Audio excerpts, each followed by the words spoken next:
HBCUs, they're more than just schools, right? They're where we learn, grow, and build. It's a place where we're free to be ourselves, innovate, and live our best lives while chasing those dreams, and yes, securing that bag. But the journey to success is not always easy. That's why Walmart is here for you every step of the way. From late night study sessions to game day celebration, Walmart's got your back, helping you manifest those big, audacious dreams. Whether you're starting a business, climbing the career ladder, or figuring it all out, Walmart is here supporting Black excellence at HBCUs. At the end of the day, your hustle, your creativity, and your journey matter. Walmart, we're all about empowering you with the spark to keep pushing forward. So let's get to it together. Learn more about how we are amplifying your story at walmart.com/Black and Unlimited. It's your journey, and we're proud to be a part of it. O'Reilly. You've got questions? O'Reilly Auto Parts has answers. Need a pro you can trust? We've got that too. No matter what you need, our professional parts people have the training and expertise to help you do things right. Deep automotive knowledge, just one part that makes O'Reilly stand apart. The professional parts people. O'Reilly Auto Parts. Hey everyone, welcome to Real Life Real Crime Daily for Monday, March 13th, 2023. And I'm Jim Chapman. And I'm Woody Overton. And I'm Mike Agavino. Guys, not since Chris Christie's niece accused people of being drug traffickers on a flight at at Armstrong Airport in New Orleans have we had such exciting airline news as I have to share with you right now. On that one at the crew bash, we had some lifers that are Hispanic descent, and they came in. I forget where they came in from, but she made a point to post that we are not drug traffickers. So shame on. Well, by the way, I have. She was supposed to have a court appearance. I have been all over checking every source possible. I don't know what was done. She had a lawyer show up for her, obviously, but there's nothing that's really come out to tell us what happened in the aftermath of that. Good old Louisiana politics, I can guarantee you on that. But that was a fun story. But one thing she didn't do in that story was she did not urinate on another passenger. Yes, that's that. She did not do that. And, it's a much shorter flight she was on. And so, that might have been the reason she didn't urinate on anybody. We've got a story about a passenger on American Airlines taking that very, very long flight from JFK Airport in New York to New Delhi, India, which I don't know, it's probably about a 15-hour flight. So a lot can happen on a 15-hour flight like that. And so you never name that flight? One Woody Overton will never take. Never say never. I'm never going to New Delhi, wherever it's at.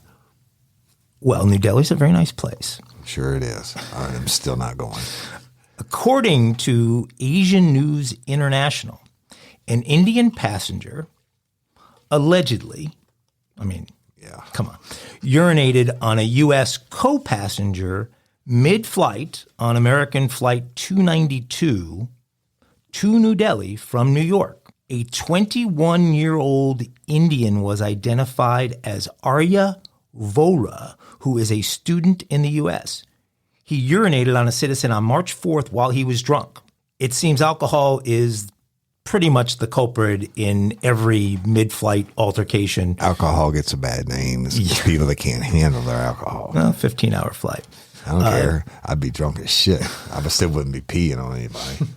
And I wouldn't be going to New Delhi. Okay. Well, it's not the first time something like this has happened, and it probably won't be the last. But according to FlightAware, the 14-hour, 51-minute flight, I was close, took off on time at 8:30 p.m. and landed in India just before 9:30 p.m. local time. A little later.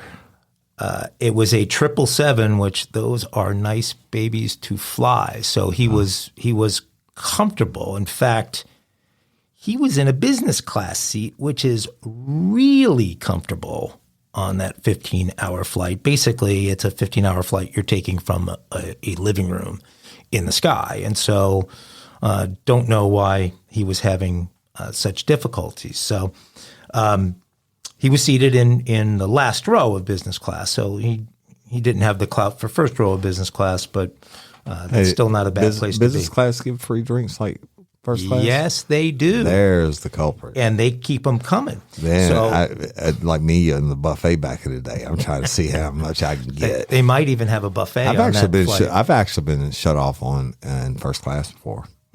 They said I had too much. But How I long was your flight? I don't know, not long enough for me. Probably flew to my wife Houston. said when she picked me up, I was drunk as shit, but they did cut me off. 45 minutes. I got mad. You know what they did? I was drinking Bloody Marys, and they never had any spices on the plane, so I used to bring my own hot sauce, the Louisiana hot sauce. Can you give a shout out to them? I use it for everything. Come sponsor us. But I ordered, I don't even know what number it was. She brought me straight tomato juice. I'm like, there's no vodka in this. And she said, yeah, that's true. You're cut off. I'm like, well, take your fucking tomato juice back. And then I got really pissed off because they cut me off. And then I thought about it. I was going to probably get arrested. And that is a waste of tomato juice. I didn't pee What on else would you anybody. do with it? And I wasn't going to New Delhi. Okay, so getting back to our story, what's clear is that Vohra is going to pay heavily since American has already banned him, and that's probably not the biggest deal. But a spokesperson told The Independent that American Flight 292 from JFK to Indira Gandhi International Airport, New Delhi, was met by local law enforcement. They were there to deal with a disruptive customer. The airport's deputy chief of police, Devesh Kumar Mala, said the suspect would still be prosecuted for, quote, endangering flight safety under India's Civil Aviation Act. Good thing those legislators in India thought to include the possibility That's of another thing. urinating in another passenger in their Civil Aviation Act. I don't want to go to jail in New Delhi either. Well, one thing I'm very upset about is that they refused to identify what fine university in the United States this kid is attending. Yeah, and so we're unable to troll on the university. Maybe it's that same place where the guy was operating the brothel out of dorm room. What is it? Sarah Lawrence. The street name for that university is Pimpin' Ain't Easy. So possibly he's working at a Sarah Lawrence. So the ANI said that the purser informed that the passenger was heavily intoxicated and was not adhering to crew instructions, repeatedly arguing with the crew, and was not willing to be seated, and continuously endangering the safety of the crew and the aircraft after disturbing the safety of fellow passengers. The purser finally cut him off. So he wouldn't be seated. So did he stand up and urinate? So evidently, unless he's rolled sideways on somebody and urinated. Well, apparently do you sit down and urinate? Sometimes if I'm pooing. Apparently, this guy is 21 years old, and he had to whip it out and just in business class and pee on people. He needs an award. But it happens every. I've had this happen to me a couple times. You peed on people, or you've been peed on? I golden shower mic. I peed on my aunt once. I was sleeping over on an airplane. Not on an airplane. I was sleeping over my cousin's house and just woke up in the middle of the night and took what looked like the path I would take to my bathroom at home, which unfortunately brought me from my cousin's room right to the base of my aunt and uncle's bed, and that's low. Subsequently peed on the end of their bed. I've peed all over the place like that. My aunt never forgave me for that. Not on an airplane, on somebody else. No, in-flight pee is standing up in-flight pee. Yeah, standing up in-flight pee. So can we get we'll that see what tail happens. Number? Because I don't want to fly on that 777 sitting in that seat. They'll clean up the seats. I don't care. I still want to sit there. That flight exclusively does the JFK to New Delhi route, which you've already said you're not taking, so you should be okay. Yeah, but if you're a lifer and you're going to New Delhi, don't ride that seat. Well, from some entertaining airline news, we're going to get some other entertaining news. We have all kinds of pee stories, by the way. Not other people's, hers, if we wanted to go there. Obviously, we're not. A naked Virginia woman was shot in the leg, y'all, after she allegedly broke into a home and attacked a victim with a frying pan. Yes. So please tell. Yeah.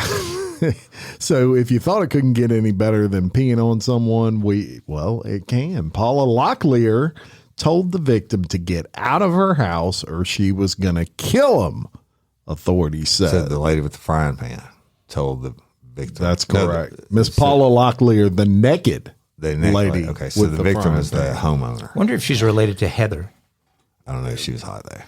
Yeah. Have you seen a recent picture of Heather Locklear? No, I don't need to. But she still is. Hey, it's not good. Yeah, well, I mean, look, Mike, I'm sure you and I were both good-looking, hot youngsters in our day. What are you saying, Woody? I'm saying, look at a picture of me now compared to how I was 6 years ago. I mean, it's not Heather just Locklear. 6 years ago. It's Heather. I mean, hey, you're a handsome man. Age. This is true. I am handsome, but I was hot back then. God, let's get back to the naked frying pan swinging. Heather Locklear looks like she went a few rounds with T.J. Hooker. Well, I mean, the age happens. Yeah, no, it's not good. Okay, a Virginia homeowner shot a naked woman in the leg after she allegedly broke into his home and attacked him with a frying pan. Oh, God. Deputies responded to reports of a shooting on Loafers Rest Road in Austinville on February 26 and located Paula Michelle Locklear, 35, with a gunshot wound to the leg. During the course of the investigation, deputies determined the shooting was a result of a breaking and entering. The homeowner, who heard a noise in the rear area of his home, went to the kitchen and observed an unclothed female who was unknown to the homeowner coming into the rear door, at which time she began hitting the homeowner with a cast iron fry pan in the head. Right. Now, I've been hitting in the head with a fry pan several times, but my wife's never been naked doing it. Right? You know what I mean? So that right there brings a whole new twist. So the homeowner, who heard a noise at the rear area of the home, went to the kitchen and observed an unclothed female who was unknown to the homeowner coming into the rear door, which time she began hitting him with a cast iron fry pan to the head. Locklear then allegedly went to the homeowner's back porch and began turning all the electrical breakers off to the home and started beating on the kitchen window. She yelled at the victim to get out of her house or she was going to kill him and began beating on the victim's door, at which time he discharged a firearm, shot Locklear in the leg, and called the police. Locklear was subsequently charged with assault and battery and property damage and walking around the house naked. I mean, that wasn't a charge. And being high, turning off breakers without permission. I mean, come on, man. That's right. And of course, the homeowner is not facing any charges in this incident, but true story, walked in his house butt naked. I bet she's not going to. Beating him with a frying pan. I bet she's not going to a jury trial. She's going to cop a plea. Yeah.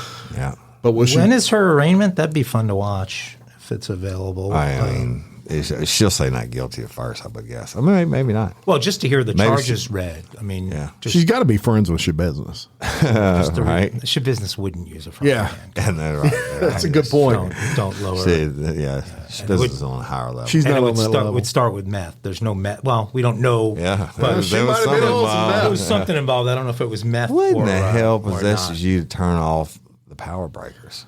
I don't know. Well, and then get a frying pan. Okay, Start beating on windows. You're getting ahead of yourself. The first thing is the choice of weapon being a frying pan. I guess a waffle iron is harder to. A cast iron frying pan at that. Look, those are heavy, y'all. Yeah, those are pretty heavy. Yeah.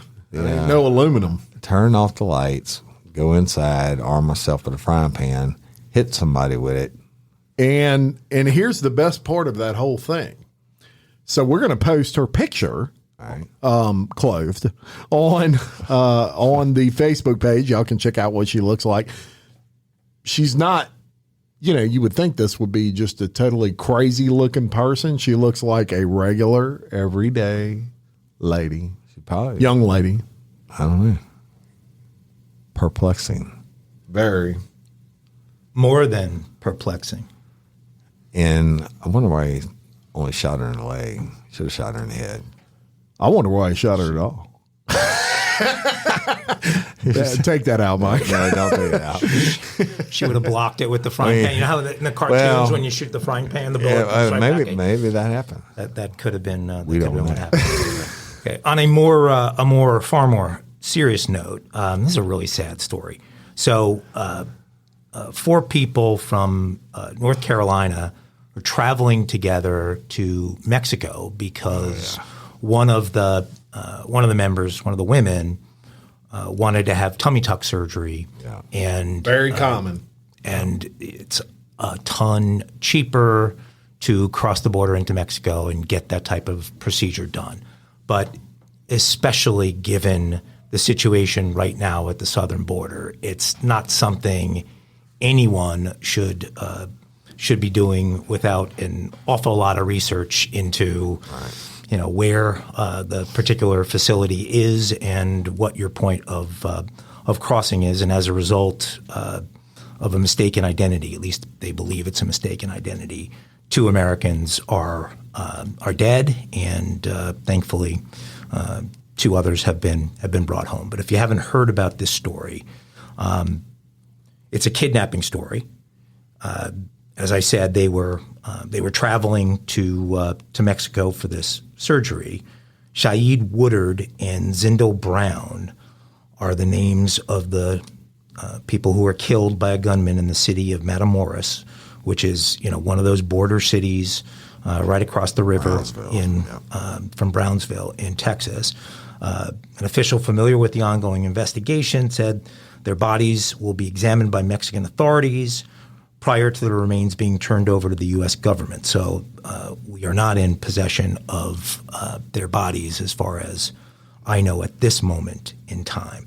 The other 2 folks who were with them, Latavia Washington McGee, who's the mother of 6, and Eric Williams, survived the attack, and a heavily armed vehicle convoy escorted the 2 back to the U.S.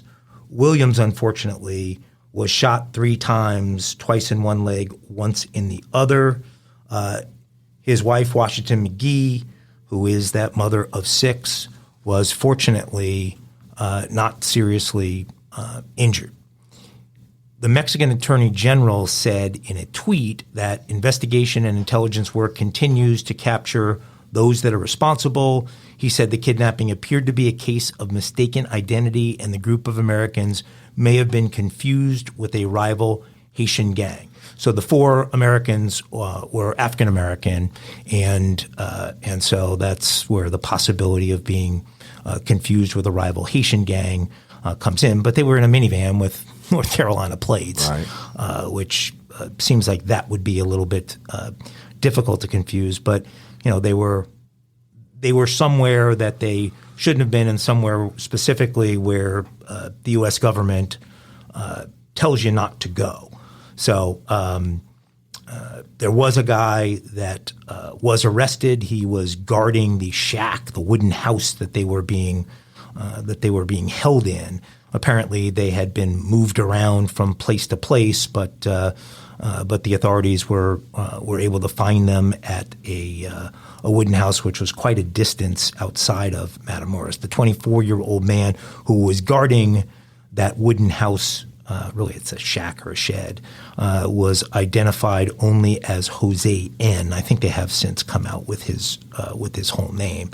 The governor said at a Tuesday press conference, this is the Mexican governor of that particular area in Mexico, that the kidnapping victims had been moved from place to place as a method to keep them hidden from any rescue attempts.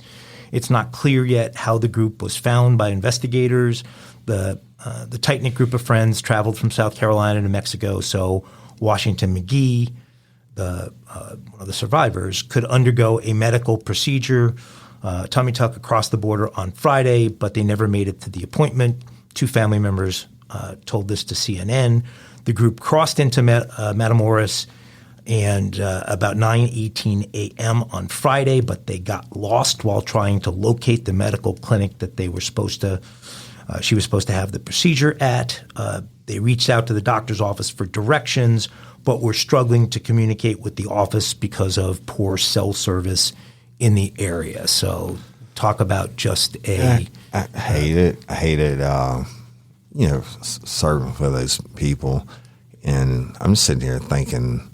30 years ago, we used to just load up instead of going to spring break, shit like that. We would literally load up on like a Thursday, carload of guys, and go down, and we'd flip a coin because there's certain, when you get in South Texas, below Houston, you can either go to Laredo or Brownsville, and we'd flip a coin to see which one we went to. And we'd go down there, get a cheap-ass hotel room, and go walk across the border, party all night. Boys Town, if y'all know about that, and donkey shows and stuff like that. But the thing is, we go down there and have a seriously great, legendary times, and never had a problem. And then the cartels and all that shit started coming out, and my wife, dad is from Laredo, retired. Well, he's deceased now. Retired sex chief for the whole Border Patrol for South Texas. And by the time I started seeing her again, it had come to this point where police chiefs were getting killed and tourists going across and the government's having to give warnings. I just missed the good old days. Yeah, and what they were doing is very common. As you mentioned earlier in the story, insurance companies don't cover a lot of times cosmetic type surgeries like that. And it's about probably half the cost, if not 1/4 of the cost in Mexico that it is in the United States. And in the, from all intents and purposes of things that people have told me, it's quality of the doctors there are good and all of that. So I personally know people that have went and had one friend of mine had the sleeve done in Mexico, and so these are just regular people just trying to save a little money. Back then, when you go across the border, they have kids come up to you and or guys come up to you and say, "Hey," some of the adults had badges on, like I'm sure they were fake, but like stating they were tourists, whatever, and they would say, "You need to see the doctor. You need to see the doctor." But so as a big deal was going across the border to get prescription medicine, and legally you go see the doctor and they write you scripts and you could bring it back an X amount and claim it through customs. But the medicine, everything is cheaper over there, but cartels got to go fuck it up for everybody. Well, and they're saying that basically the areas along the U.S.-Mexican border, whether it's California, it's Arizona, it's Texas, that the cartels are in control of those areas, right. All of those areas. And so, the U.S. State Department had a travel advisory out for this particular area. It was a do not travel to advisory.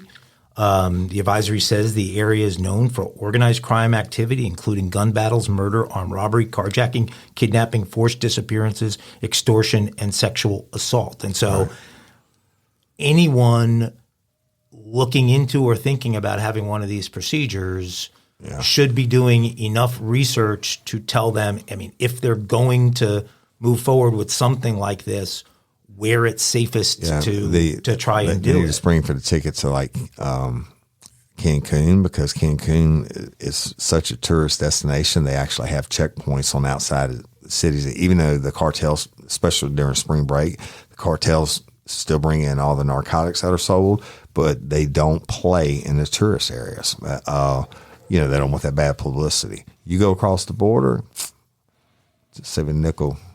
Right. Well, this particular area is home to the Gulf cartel. Yeah. And with the tourist areas, that is, you lose those dollars and you're in a big bind. And so they right there in, South Padre Island or whatever. Well, that's Texas, but Well, the border towns, that area. the border crossings is the where people go. Like I used to go to Cause to Dive every 2 weeks, right? That's more, and they started bringing in cruise ships, and that's an island. But the when you cross the border and you're not staying, we didn't even stay in a Mexican hotel when we crossed the border and go partying. But when you cross the border, you either go in there to get your pills or a medical thing done or whatever. You're not spending a whole bunch of money. And the cartels are fighting because they took out El Chapo and whoever, and they fighting along for that drug trade around thing. And shouldn't they killing, beheading cops and kidnapping people and hanging them from bridges and all that shit? I ain't going across.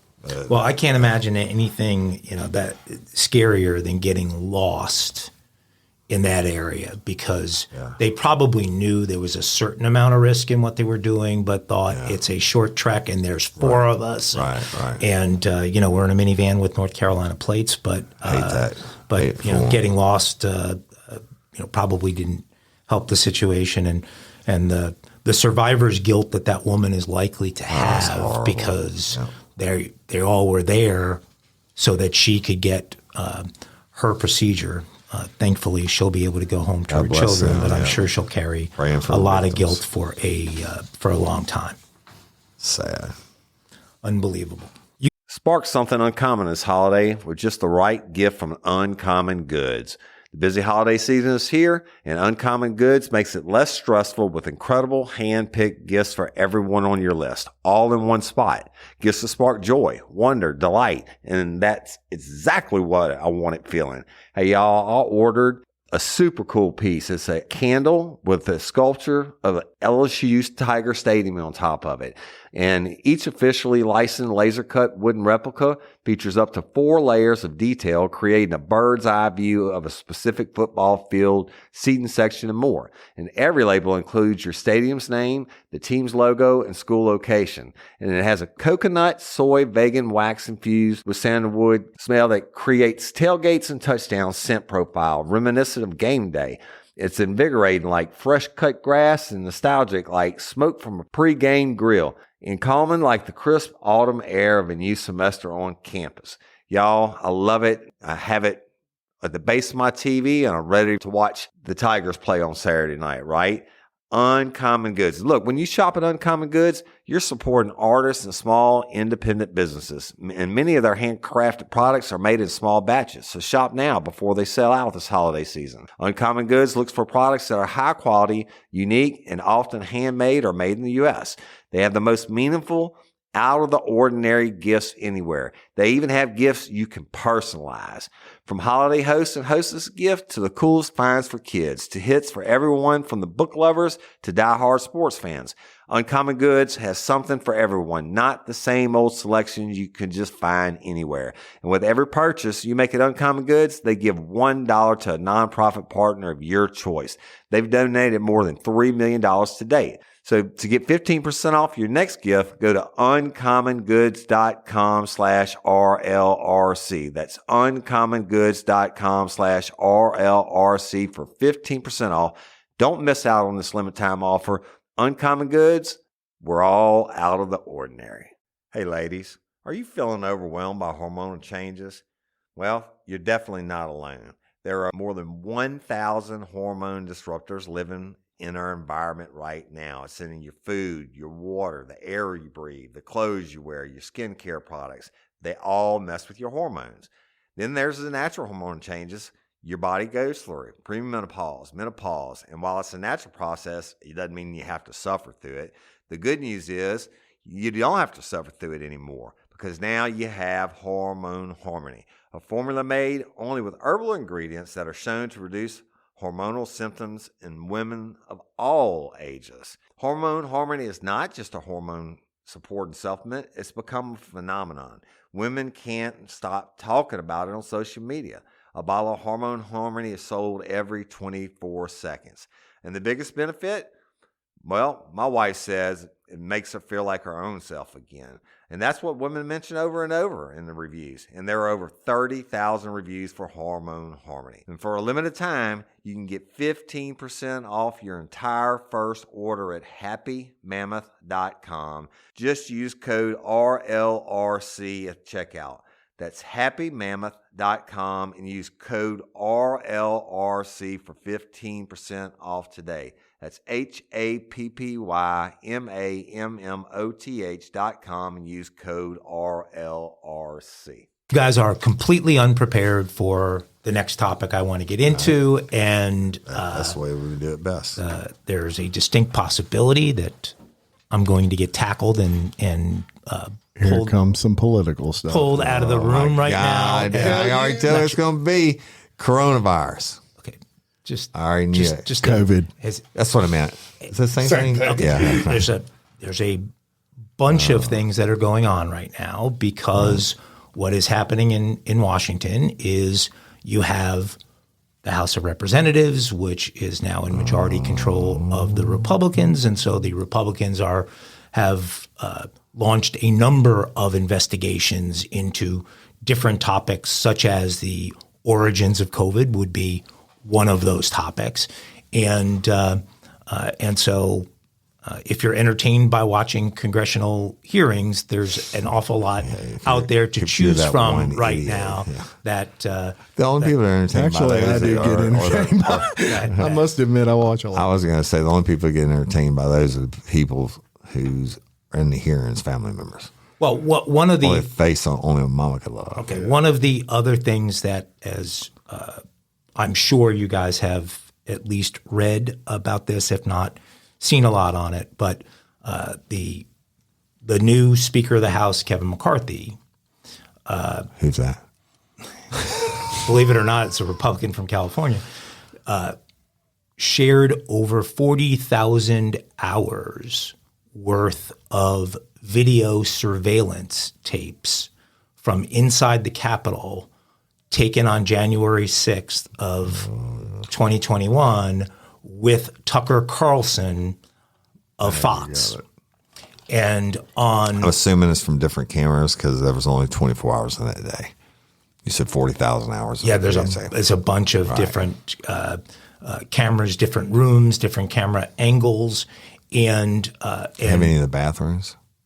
I didn't see anything from bathrooms, but Carlson on his show on Monday night, which is the it's the most watched cable news program in the country. One that's never been on TV in my home. I don't watch Tucker every night.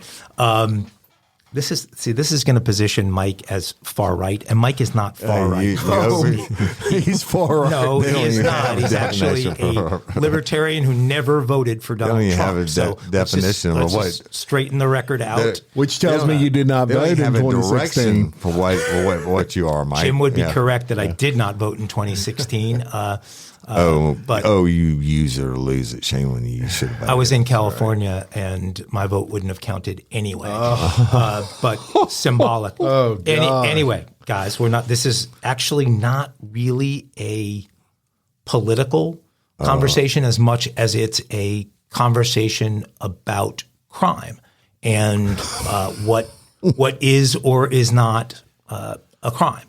I mean, we've pretty much since that day, we have been told that this was an insurrection.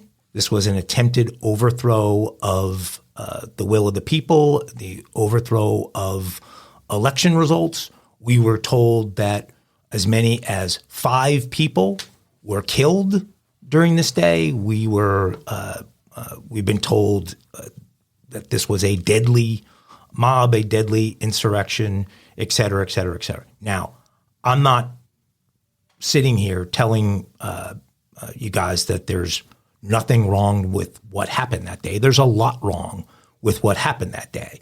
And certainly you could refer to it as a riot. You could there were people that deserved to be arrested for their behavior that day. There was a certain amount of violence that day, but there has been one narrative, there's been one story told to the American people over the last few years, and that has really been used again, has been weaponized for political benefit. Now, what Fox did, or Tucker Carlson specifically did, was probably the equal amount of embellishment coming from the other side of the equation. Basically, he used this surveillance to show a couple of things. Number one, the QAnon shaman, the guy who looked like a Viking with the horns and everything else. Yeah, I remember. Jim is breathing loud. He's getting increasingly uncomfortable with this topic. But there is clear video footage of that guy who is incarcerated for 3.5 years, was found guilty of a bunch of things in 3.5 years. Actually, he pled guilty and was sentenced to 3.5 years. There is video footage of him being led, chaperoned by Capitol Police throughout the Capitol. There's at one point an area where he passes a total of 9 Capitol Police, all of whom are armed. He's by himself, and no one attempts to stop him. No one attempts to arrest him. Nobody does anything with him. There's another point in which they're opening locked doors for him and letting him in places, and that certainly presents a very different optic than what has been described and what has been described by this. There's a Jan 6th committee that. That's why there are still officers open his doors for him today. Yeah, there his are officers prison cell opening doors for him today. We were told originally by the New York Times that the insurrectionists murdered a Capitol officer by the name of Brian Sicknick by hitting him over the head with a fire extinguisher. Later, the New York Times retracted that statement, although they repeated the fire extinguisher story so often that barely anyone noticed their retraction, and most people, especially most liberals, still believe this guy was murdered by rioters with a fire extinguisher. Well, videotapes show him after the timestamp of when he was supposed to have been attacked by rioters in the Capitol, moving around as normal with nothing having happened. We found out later, after the story about the fire extinguisher was retracted, that he had a stroke the next day and passed away. When something happens one day and the next day someone has a stroke, you don't in most cases see direct attribution between those two things given and the prior day's activities being labeled as the cause for death, right? And so you also have a few other people that were in the Capitol that day as officers that committed suicide. There was only one person who actually died, who was actually killed, was actually murdered at the Capitol that day. And it was a woman by the name of Ashley Babbitt, who was unarmed and was there protesting. And so the narrative certainly shifts for anyone who objectively looks at this coverage, which was presented in, I'm sure, every bit as biased a fashion as the video evidence that was presented originally by the January 6th committee to support their opinion that this was an insurrection and that people were killed, and at minimum this shows a massive exaggeration of what actually happened that day. I get it. I get what you're saying. January 6th, the media, they spun it the way they spun it, right? And since it's been proven otherwise, most things. Proof, the cream always rises to the top. Eventually, the truth is going to come out, and I think that was what was exposed. And the other thing, what you're talking about the cameras, and I was joking about that in the bathroom and stuff, but they picked all the people out of the crowds, and they did facial recognition or whatever. And they found some off-duty cops, not even from the States, and military members and shit. They went after them all. Mm-hmm. And I guess under the narrative that you're talking about originally, but they were punished just for even being there. And you know what, but I can't say that I'm against or what they did. I don't believe breaking into our nation's capital and shit is truly American. That kind of it's bad. They're definitely. There's no doubt there were bad things. And then going into chambers, and I did hear audio of them saying, Pelosi, where you at, or some shit like that, or Pence. Somebody was hollering about Pence, where you're a traitor, bastard, or whatever it be. In the aftermath, the former president of the United States, like him, hate him, wherever you are, was deplatformed by Twitter, was basically thrown off of all of social media, was declared a criminal, and his First Amendment rights were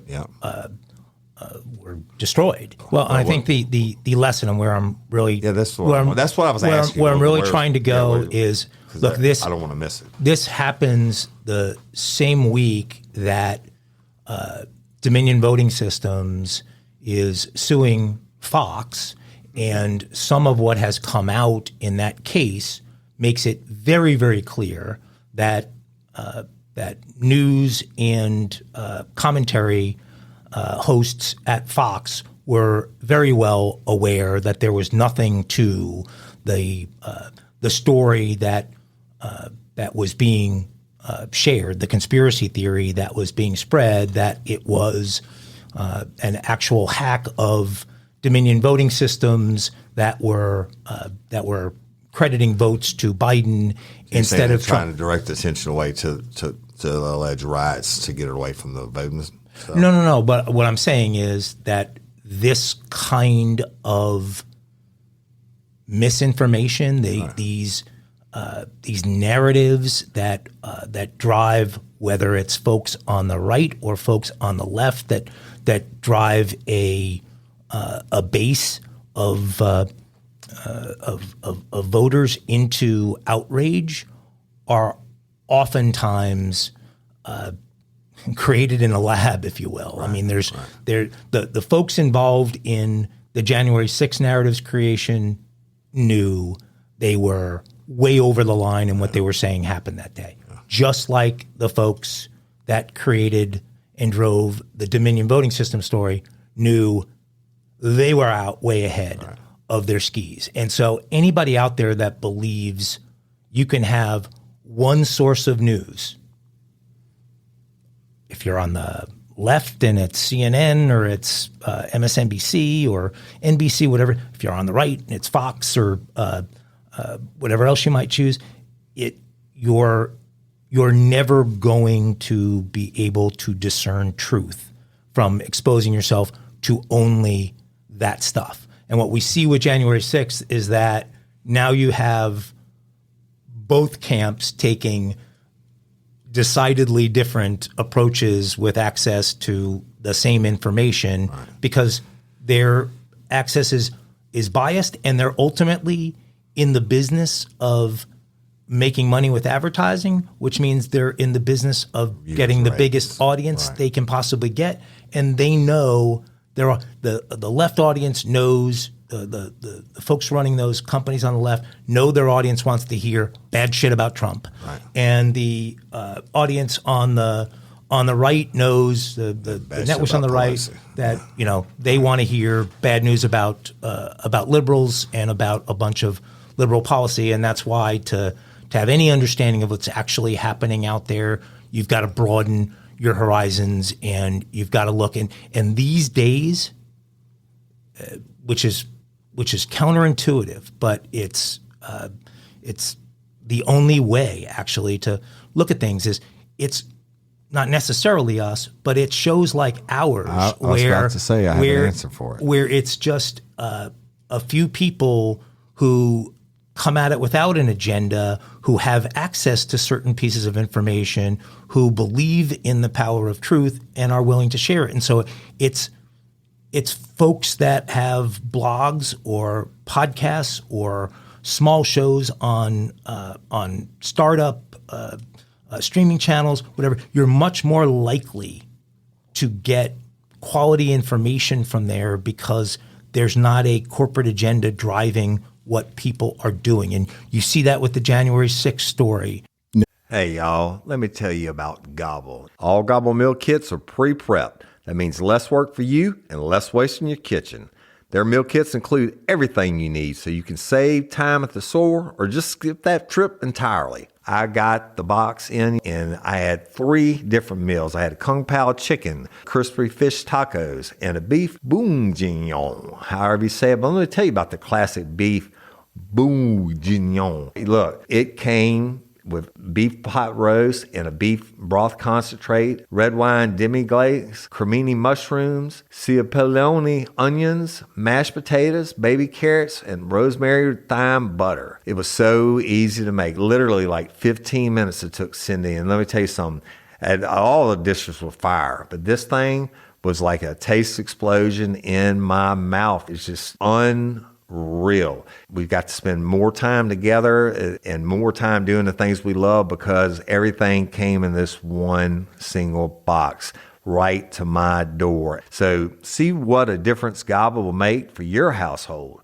Right now, they're offering my listeners a fantastic limited time deal. You get $120 off across 4 boxes plus free shipping and free cookies. And let me tell you, those cookies, I ate one that was sin baked and it was delicious. Go to gobble.com/real life. That's GOBBLE.com/real life for $120 off your first 4 boxes. This offer is not available on the home site, so don't miss out. This is genius. It's taste explosions in your mouth like you never had. Now, I hope y'all are ready for some fun because we actually here at the Real Life, Real Crime Daily investigative team have come up with Murdaugh phone calls for y'all to listen to. And these are prison phone calls. Y'all, if this ain't the most delusional guy in the history of delusion, I don't know what is, but you've got to listen to this. This is actual prison phone calls that he made while his trial was going on, and it's just going to blow your mind. A lot of it is talking to Buster, Buster's girlfriend, his brother, and this guy had absolutely no clue that he was going to be in prison for the rest of his life, apparently, by the sheer conversation you're about to hear. So this is probably, 12, 13 calls, but they are super interesting. Y'all are going to love it. So have a listen to this. Oh, well. Yeah. Hey. I have no idea what. I was talking to Brooklyn. Hey, when did y'all tell Brooklyn? Did you tell Brooklyn congratulations? Yeah, I did. Can I speak to her? Yeah, you can speak to her. Hello. Hey, darling. Hi. I'm so proud of you. Thank you. Were you excited to find out? Yes, sir, I was. When exactly did you find out? Buster said it was when y'all were in the mountains. I wasn't trying to bother y'all up there because I knew you didn't have service. That was last Friday, so the October 15th. Did you know you were going to find out then? Yes, I did. So you knew you were going to know when you were going up to the mountains? Yeah, they told us on Wednesday, I believe, that the scores were getting released on that Friday at 4. So, yeah, I knew whenever we were going up there. You weren't really worried, were you? Oh, I was a nervous wreck. I can remember. I remember so clearly. Well, I'm so proud of you. Well, thank you. I know y'all are tired. I know you haven't seen Buster, so I'm not going to keep y'all but a second. I just wanted to make sure he made it home okay. Oh, yeah, and here, you can talk to him. All right, I miss you. I miss you, too, and I love you. Love you. Keller. Hey, Hey. what time did y'all get back? Back to where? Home. Like 5 o'clock this morning. How'd y'all get back at 5 o'clock this morning if y'all left at 10:53 out there? Which, Time change. yeah, I know, but it's 10:53 out there y'all left, right? No, we left at 9:30. 9:30 out there. So You that's left at 12. 9:30. It's a 4-hour flight, so you really land at around 1, and then you traveled through 3 time zones, which adds 3 hours. So we landed at about 4:30. 10:04. Dang, y'all had to be tired. Yeah, I am tired. Well, it was easier for me because they dropped me off in my car, which was in Columbia, and I just went to my apartment and slept for several hours. Columbia, where did y'all fly into? Charlotte. Why'd y'all do that? It's just that was where the cheapest flight was. What'd y'all fly on? Spirit Airlines. How was that? It was better than I expected it to be. What does that mean? Well, I mean, I thought, I don't know, I just, it was better than, I just thought it was a real cheap airline, but I mean, it was nicer than I thought it was going to be. Did y'all have room in your seat? The seats were alright, but it was, it's just a different, like the seats don't recline because they can fit more. If they don't recline, it's just, it's just different. So you went 4 hours with no recline? Oh, everyone's fine. Everyone was fine. So was it a good trip or, just sort of okay? No, it was a good trip. It was. It's different going to Vegas with young children. But, everything was still fun. And then going to Sedona was a good time. Did you get to gamble any? Yeah. So I did go gambling. And then the next day there was an article created about how I'm misusing funds. By gambling? Yeah, someone took a picture of me and John Marvin in the casino. You're kidding me. What a fucking... Are you kidding me? No. How'd they recognize No. you? Man, I guess, I'm a national figure, I think. I guess you're going to have to wear a hat and shit when you go places. Where are you going to be tomorrow? Be here. Hey, please stay on John Marvin's ass to see about that stuff from Mark Ball and any of those other funds to put on that thing. Being taken care of in the morning. So Mark's going to do it? Yep, they're writing the check in the morning. The check will be ready at 8:30. John sending someone to pick it up and then simultaneously running it over to Palmetto State to apply it. And I'm driving to Charleston in the morning to pick up the check for the bank. And going to apply that too? Correct. I mean, I don't see how they fuss when everything's being applied to the bank. Yeah, 10-4. So all that'll be done by lunch tomorrow. That makes me feel better. So it'll be $350. How much has been put on it so far? Dad, I don't have an exact figure. A couple tens of thousands maybe. Just selling pieces of equipment. Alright. Well, I love you and Hey. what are you doing? Nothing. I'm in Brooklyn's condo. I get one in a minute. Oh yeah? You Yep. stayed there last night? I did. Well, good. How's she doing? He's good. Did she have a good Thanksgiving? Yeah. Well, good. Tell me about the fishing trip. It was good. How many did y'all catch? Caught a sailfish and a couple tuna. Blackfin? Yeah.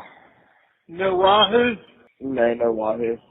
But I mean, when you fishing on a boat like that, even if you ain't catching nothing, you're doing pretty good, ain't you? Hey, Buff, not trying to bug you, babe, but you got to get that thing reset with law school. I sent an email to Hubbard this morning. Okay. All right. Well, good deal. Everything else okay? Yeah. What have you been doing? I haven't talked to you since Thursday. No, you talked to me Friday. I did? Yeah, I thought you did when you got back to... No, that's right, because it was Thursday afternoon. We were on lockdown Friday. I get everything sorted out where I can pay him back. $7. Has he? Yeah, but I mean, I haven't really needed any money. Yeah, but you got to pay rent and all. Well, the one time I paid rent, say tomorrow though, so I can ask him for money. Say that again. One time you paid rent and what? Well, I mean, one time I paid rent, it was out of my account, but I have to pay it again tomorrow, so I can ask him for money tomorrow. Do you feel uncomfortable asking him? No, it's not uncomfortable. It's just, I mean, it's not very fair to him. Well, but I mean, I've got him keeping up with all of it, so I can pay him back. No, I understand. You don't worry about that. I mean, I've even asked him if he wanted me to do other things, because there's other options, and he's absolutely said, I talked to him at length about this, so he said he's glad to do it. So don't be bashful. It's law school now, okay? I understand. I mean, you got to really buckle down, and you've got to treat it like a job. You're going to have to read these cases 2 and 3 times if you don't fully understand them. I mean, you're going to have to treat it like a job. I understand. You promise? Yes. Because you know there's not going to be another chance. I know. I mean, no way, shape, or form is there going to be another chance. I understand. You do truly understand that? Yes. All right, so you going to be on the road this afternoon? Yes. This afternoon. Hopefully I'm going to be able to call again. Hopefully Jim's supposed to come by and meet with him. I'm trying to get the finances straight with them, and I got to talk to John and see whether we're going to do a loan, and then I'm going to pay it back out of the account later, or we're going to have a letter from an opinion from a lawyer who does retirement accounts that rolling it over. Because, I mean, if you pay interest on something for, 6 years, it could end up being more than the penalty. But we got to make sure the penalty doesn't open it up to creditors. Because, I mean, you're going to need that money. All right. Well, please tell Brooklyn hello. Okay. Did you by chance talk to Grandma or Papa T? I did mention it to him, and I told him that I never really got a private moment with him. I didn't want to keep talking about it in front of people, but I did mention it to him, and they said that they would like to do it, but they were concerned that they wouldn't be able to figure it out via the phone. Well, if you think they really would rather wait until I get out, it ain't gonna hurt my feelings. I understand. Okay. What's your opinion? No, I don't have an opinion. I tried to talk to him about it, but we were always around the entire family, and I didn't really. You tried what now? So I tried to talk to him about it, but we were never not around the entire group of the family. So I didn't really feel like talking about it in front of everybody. I understand. What's he doing? Nothing. I'm in the bed in Charlotte. Am I waking you up? No, it's not. It's only 9 o'clock. What? It's 9 o'clock? Yeah. Hey, I hit 9 out of 11 games on Sunday on the pro games. Well, I missed the Eagles and I missed the Steelers. The Eagles were 3.5-point favorites over the Giants, and they lost. And the Steelers were 4.5-point underdogs to the Bengals, and they lost by 20. But I hit 9 out of 11. That's pretty damn hard. Yeah. I won like 6 soups, 4 beef sticks, bunch of crackers, cookies, a bunch of canteen shit. Well, that's good. There was like 13 of us playing. Everybody put in something, Right. I won 13 things. So anyway, how you doing? Have you talked to Jim lately? I haven't. John Marvin talked to Jim today. Did he tell you about them expediting this thing? Expediting what? This appeal. It's called habeas corpus. Then it deals with a constitutional issue. You have a constitutional right to bail for any non-capital offense. And so when he denied bond, they filed a habeas corpus petition, and the Supreme Court first said they weren't going to expedite it. Then they wrote back and gave the Attorney General 10 days to respond. You would assume, or at least the lawyers assume, that if they weren't going to do something, they would just let it sit. But I mean, I don't get my hopes up, but they seem to have their hopes up. I hear you. What else did he tell John? John said that he was going to talk to me about something, but said he'd rather talk to me about it in person. That's probably what it was. No, that wouldn't be it. That wouldn't make sense. Why he want to talk to you about that in person? But mostly, I've had John calling David Owens every day to try to get my guns back. And prior to Thanksgiving, David Owens said that we could have them back, and then today he said we couldn't have them back. So that's what John was calling to tell me. And then he called and told Jim what David Owens said about not being able to get them. I wonder why. John said that he used the language out of an abundance of caution, and then John said, well, have you not run the ballistics on them? And apparently he was like, no, we have. And he was like, well, were these guns used in the crime? And they were like, no. And he was like, well, why can't we have them back? So I don't know. I've just been trying to get some of my stuff back. Needs to go. You know that vacuum packer that John Marvin lent us that's in the skinning shed? No, that huge one? Yeah. He needs to go pick that up. Okay. It's before they, take it think it's mine. Yeah.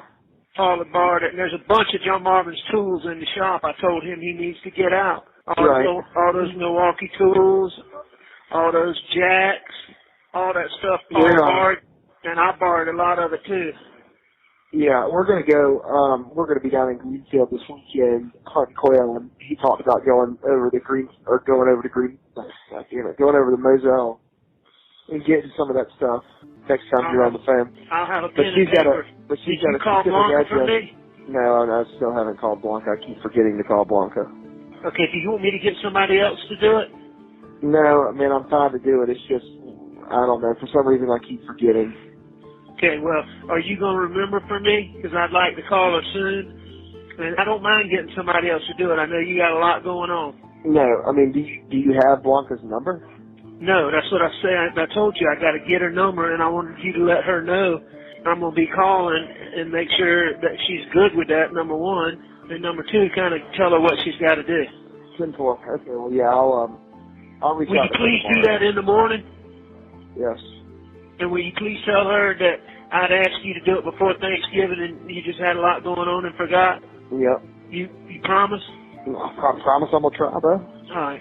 I feel confident that I should remember tomorrow. I know you had said you didn't really want to, she had irritated you, and if you don't want to call her, I promise you I'll get Lizzie or Grandma. No, I was checking my email all day today. I emailed him beginning of this week, and I haven't heard back. I emailed him and Hold on. You did what? I emailed him and I CC'd the associate dean, and I haven't heard back yet. Okay, if you don't hear today, this is Monday. You did it Monday, Tuesday, Wednesday. Tomorrow, you might just shoot a follow-up. Yeah, if I don't hear from him, I'm definitely shooting a follow-up later this week. Tomorrow? And if I don't hear from him, I might get in touch with Butch to see if you can call him and say that I've been trying to get in touch with him. All right. Is Butch paid all the money that he was owed? Yes. Okay. Up front, and it was up front, and it was $30,000 up front and 30. I know with a contingency on if it was successful. I'm just making sure I don't want to call him if he don't have the shit he has. It was supposed to have. Nah, he knows he's totally paid.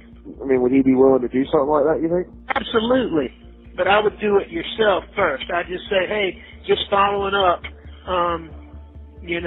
at the holidays. No, I will now, but I mean, if he doesn't answer by the back end of this week, then we get into the middle of next week, then something's got to be done for me to reach him. That's what I'm saying. When do classes start?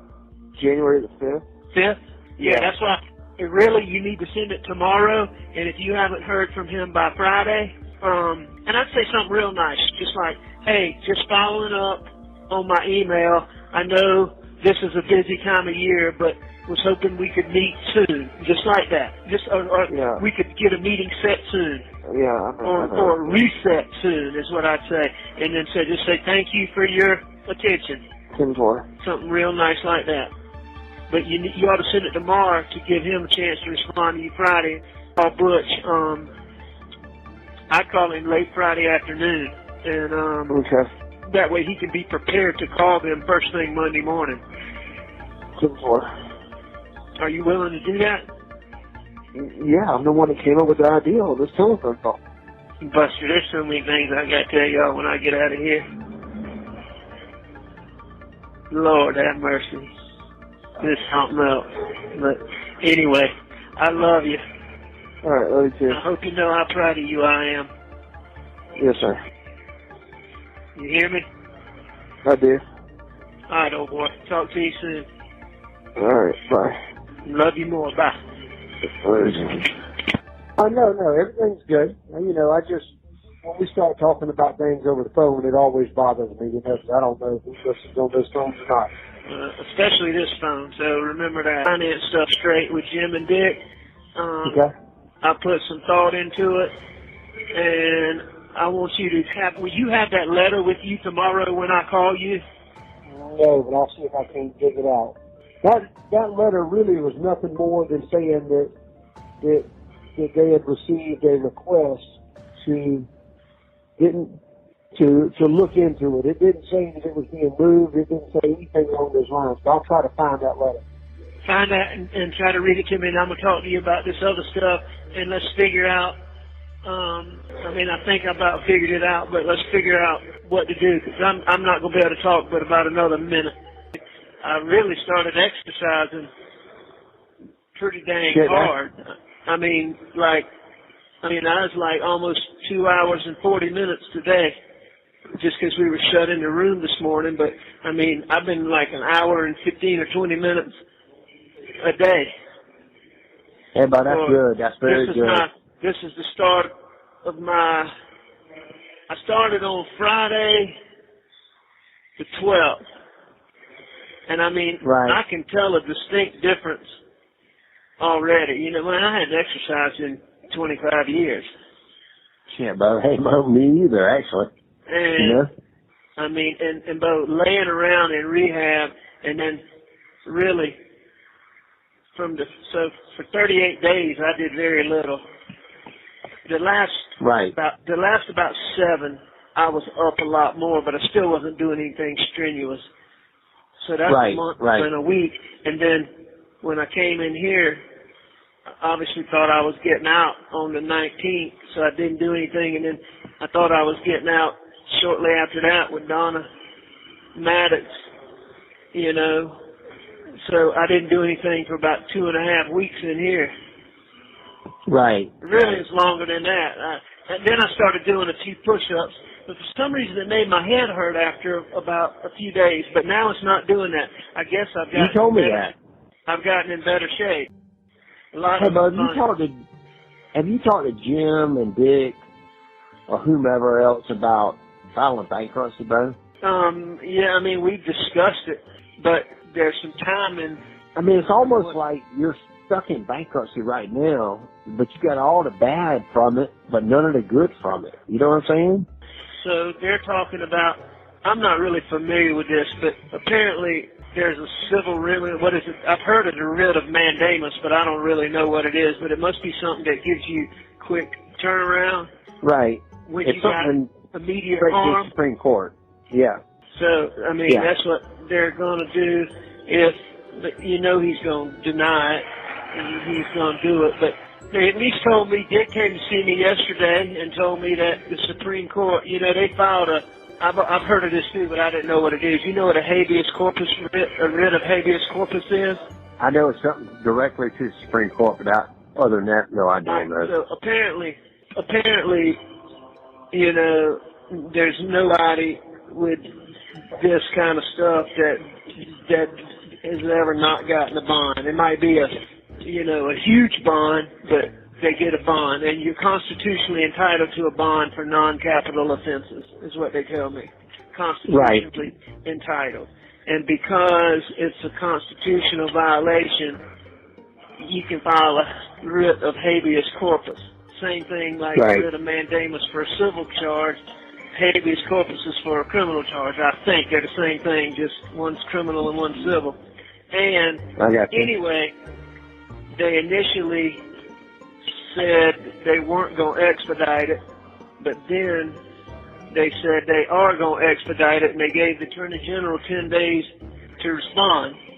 I don't get my hopes up about anything because I don't think normal rules apply to me right now, but they seem to think that if the Supreme Court wasn't going to do something, that they wouldn't have done that. So they're at least optimistic they're going to do something. Right. I mean, the Attorney General only asked for $200,000 bond, you know. I mean, they could give me, you know, a $20 million bond, but and comply with the Constitution. But I'm being facetious. I think it's got to be, you know, reasonable. But they could say $5 million. You wouldn't think the judge would say more than what the Attorney General asked for, you know? Well, he said no bond. I thought he said $200,000. That's what the Attorney General asked for. Clifton Newman wouldn't give me a bond. Yeah, I know, but that's what I'm saying. That's what I'm saying. You wouldn't think he would require more bond than the solicitor asked for. Yeah. So anyway, they're trying to take it out of, I don't know. They seem very optimistic. So we'll see. It would be nice to get out for a little while and then go deal with this stuff, but. Yeah. Yeah. Well, Bo, I know. I look at it as every day I'm in here now is one less day I'm in here in the long run, you know? Well, you know what? That is the fact. I mean, the fact is, every time there's a new case that comes up, a new, you know, revelation of, you know, something you took, Bo, those same people very, very quickly are going to they're being subpoenaed to the state grand jury. So, I mean, it's just, you know, there's going to be more to come. Obviously, you know that. Right. And so, you know, you're right about that. Just, I mean, but the quicker that it all can come to a head, the better, obviously, I think. I think so, too. So, I'm with a small group for the most part. You know, 75% of the time, I'm with these same 5 guys. And then there's another guy that's on our thing, but he doesn't even come out when he's just kind of weird. He doesn't come out. But anyway, you know, I mean, we play chess and play cards, and we have. Well, at least you got somebody to interact with a little bit now. I was worried about you when you were completely by yourself. And I tell you this, I've been really exercising hard. Once I didn't do crap while I thought I was getting out quickly, and then you know, and I mean I can really tell the difference. Like today, we didn't get out. They had people working in here, so they wouldn't let us out early. I mean, I exercised for 2 hours and 40 minutes. I'm telling you, I can tell a difference too. Out of it, I'm really trying to exercise hard, and you know, I quit. It bugged the shit out of me to start with, but I started looking at it as, you know what, every day I do now is one less day.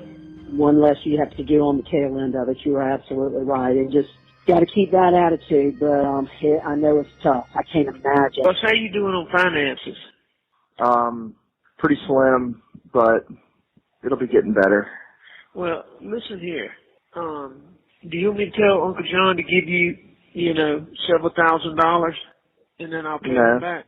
No, it's just I've just had expenses, like considering I had to change my medical insurance. Well, we need to get John to pay for the storage facility, and then let me pay him back. Well, I don't understand how you would. You need to be paying. But anyway, I mean, do you want me to get him to give you just, I don't know, $4,000 or $5,000 so you just have, and you don't have to worry about expenses? No, because I've got that money. I mean, right now my bank account, I've got $10,000. A little bit more when I sure, like when you go play golf, you can, if you want to, get a shirt and have a drink and have drinks or whatever at the bar and this, that, and the other. Yeah, I mean, I've got stuff that can settle all that. All right. Well, you just got to keep me posted because, you know, I can get him to give you money and then pay him back. Okay. Well, just you got to keep me posted and let me know, okay? All right. Everything else going okay? Yeah, everything's fine. You want to take my clubs? No, I just use mine. I don't know where yours are. I think yours are still in the Mercedes. It's at Slug. Shortly after they end the call, Alec calls Buster back. He apparently forgot to ask him to do one of those end-of-call favors we told you about. Sorry to bug you again real quick. Hey, where's Leary? She's back at the house, which I just left. Okay. How about call her and tell her I'm trying to get her? Okay, what do you need from her? I need her to put some money on a canteen. All right. Actually, you know what? I'll call her again. I called her twice. No. What? I can shoot her a buzz. I just got to do it while I'm right here at the Exxon, because if I go any further, I'm not going to have any service. Well, there's a guy who doesn't get canteen, and canteen is the commerce. I know what it is. You know, I mean, it's the commerce, it's the trade. And it really helped me last week when she put it on that Lucas's account. I want her to do that one more time. Okay, it's just, outside looking in, looks a little weird. What do you mean? It just looks a little weird. I get what you're saying, but I mean, I made a deal with somebody. I give them $15. See, I can only do $60 on my account. I understand. I'm just saying, and I'm not saying you are, man. I just really hope you're not in there doing anything you shouldn't be doing.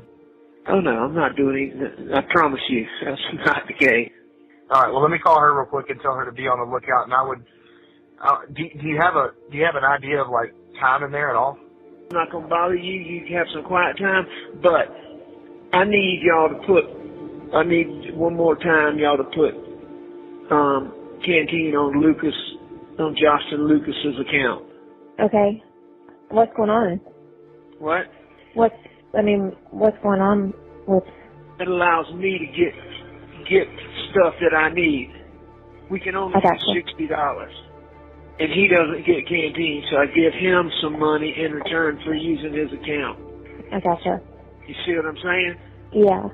All right, and keep track of it, okay? Okay. All right, I will. How soon will you be able to do it? Give me, I don't know, maybe 30 minutes or so. Okay. All right. You sure you don't mind? No, it's all good. John, is Lizzie nearby? She is. I talked to her earlier. She was going to put some money on that account for me, and she didn't. Okay. Well, what is it? This is where she knows what to do. The boy's name is Justin Lucas. Okay. And what is it though? It's putting money on. He doesn't get canteen, so I give him some of the money, and he orders canteen. So I'm having to order thermals and all that. I'm having to order ibuprofen because I'm exercising and my knee and my shoulder, and hell, ibuprofen's $15 on there to get a week's supply. I got you. So it gives me extra canteen. I got you. And he doesn't get one? No, he doesn't get any. So she put it on his account. We just did it one time. We did it last week, and I'm gonna do it one more time. Okay. But I need her to do it right now. All right. And what's the amount? $60. Okay. And she's supposed to be keeping track of all this so I can make sure and pay you back. 10-4. Well, I'll get her. She's putting the kids down right now, putting Randolph down for God's grace. How long do you think she'll be? 4 or 5 minutes. Okay, because we have we have 10 minutes, 15 minutes. All right, well, Jim and Dick are working hard, so. What are they working on? I mean, have all the charges been brought forward? See, that's what I don't know. I don't know that yet. I don't know. I suspect that if they do it like they've done everything else, they'll sit and wait till something else comes up and then do some more charges. Right. But I don't know. I don't know. Have you talked to Randy since last week? Yeah, I talked to him yesterday. You know about the law firm, don't you? No. Yeah, the law firm has dissolved, and they're reforming under a new name. I didn't know nothing about that. What is that? Yes, because of all the negative publicity and all the stuff they're going through. What is the new name? They operate under the What? the law. It's going to be operated under the Parker Law Group. The what? Parker Law Group. Cool. And then I think each one of them kind of opens up an LLC partnership or LLP in each partner's name and operates under the Parker Law Group heading. I hate having to go through all that. Yeah, but they catch them. They going through all kinds of stuff. Is there anything I can help with? Nah, man. You know, I suspect when the time is right and the things that you acknowledge, I think opening up about it to the general public. But there's a lot of people that just think that you're trying to duck everything. I mean, obviously Corey's been fired. I mean, you knew about that, didn't you? Been what? Corey has been fired. Legitimately, for real, or just? I understand they've removed the name from the law firm, removed the name from the sign out front, and he's not working. I knew he had some issues with the license, but no, I didn't know that. Yeah, I mean, I don't know if that's permanent or whether it's just a temporary deal, or I don't know, but I suspect that it's more permanent. I think that they talked to Jim and Dick, and I think that you talking about certain things is going to coming back and talking about it is going to make a difference. It's got to. I mean, that's the only thing that can make a difference, I think. What do you mean talking about what? You know, if you've been charged with something that you did, acknowledging and accepting and making clear who didn't do anything. So but obviously only if there's something. Oh, there's people saying that the law firm's done all kinds of stuff. There's people saying, Alex, it's amazing what's going on. They're saying that the law firm has done all kinds of stuff. They're saying that Corey, Chad, Russell, Chris, you name it, and everybody's implicated. With law enforcement, to my knowledge, this is just rumor on the street. I mean, I said, and there's been no talk whatsoever from anybody in an official capacity. So, you know, I just think it'll make a difference. Well, when I talked to the court the other day, one of the things I said was, you know, my partners didn't know anything, and I said, Chris and Corey, you know. Yeah, you know, did they not bring any of that?